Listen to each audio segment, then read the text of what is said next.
બોલો અંકલ, શાના માટે આવ્યા છો? જન્મના દાખલા માટે આવ્યો. કેટલા વાગ્યાથી આવ્યા છો? કલાક જેવું થયું.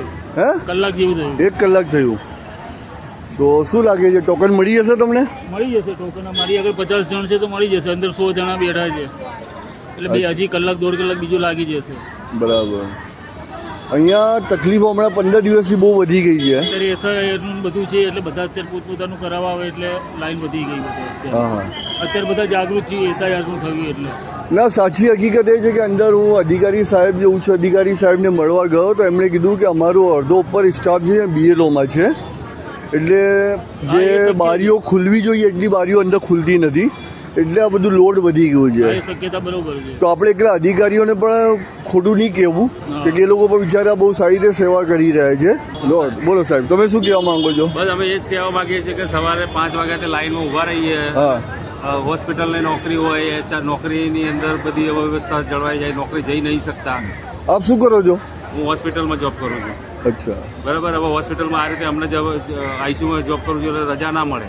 બરાબર. તો આ અવ્યવસ્થા જે થઈ રહી છે તો એના માટે કોઈ વૈકલ્પિક વ્યવસ્થા કરવી જોઈએ કે ભાઈ અર્બન સેન્ટરો જે એરિયાના હોય એ પ્રમાણે ડિવાઈડ કરી અને પબ્લિકને ત્યાંથી જ આ સુવિધા મળી રહે એના માટેના પ્રયત્નો કરવા જોઈએ. સાહેબ, બહુ સારું આ સજેશન આપ્યું. એના માટે મારી ન્યૂઝમાં જો ચાલશે તેનું કંઈ પડઘો પડશે. જય હિન્દ. ઓકે, જય હિન્દ. મોટાભાઈ, કેટલા વાગ્યાથી આવ્યો છો? કલાક થયો મને ટોકન અમારા ટોકનની લાઈનમાં છો?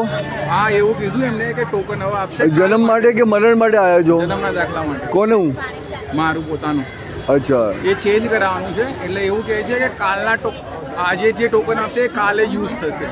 એટલે આજનું કામ આજે નહીં થાય, કાલે થશે.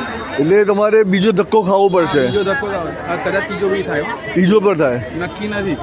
હા, એટલે પેપર માટે કંઈ કેરી નીકળે તો. હા, ઘણી પબ્લિક એવું હોય છે કે 2-3 દિવસથી ધક્કા ખાય છે. હા, મેં લાઈનમાં એ જ સાંભળ્યું કે આજે જે ટોકન આપશે કાલે યુઝ થશે. એ તમે જોઈ શકો ત્યાં. હા, એમને તમે પૂછી શકો કે આજના ટોકન આજે યુઝ થશે કે નહીં થાય. અચ્છા, ઓકે. બોલો બોલો બેન, શું કહો છો? આ ટોકન માટેની લાઈન છે. તમે કાલે બી આયા તેમ કે છે કે કાલે ટોકન મળશે, આટલા ટોકન મળ્યા નથી. તમે ઘરકામ છોડીને સવારે 5-6 વાગે તો બી ટોકન ના મળે. તમારે એક જન્મનો દાખલા પુરાવા સુધારવા માટે આટલી બધી લાઈનમાં ઊભું રહેવું પડે. તો તમારી કેટલી ઉંમર છે? મારી 36. તો કેટલા તમે હમણાં જ આ ગયા? કાલે બી આયા હતા. અત્યારે પણ ખોવાઈ ગયો તો સુધારને એક ફાધરનું છે જે સુધારો કરાવવાનું અને બાબાનું છે જે ઇંગ્લિશમાં કરાવવાનું છે. સ્ટુડન્ટમાં સ્કૂલોમાં અત્યારે ઇંગ્લિશ માંગે છે. એના માટે આટલી બધી લાઈનમાં પ્રોસેસમાં ઊભા રહીએ. આજે ના આવતો આજે ટોકન મળશે તો પાછું કાલે આવવાનું. કાલે નંબર ના આવ્યો તો પરમ દિવસ આવવાનું. આટલું તો થોડી હોય.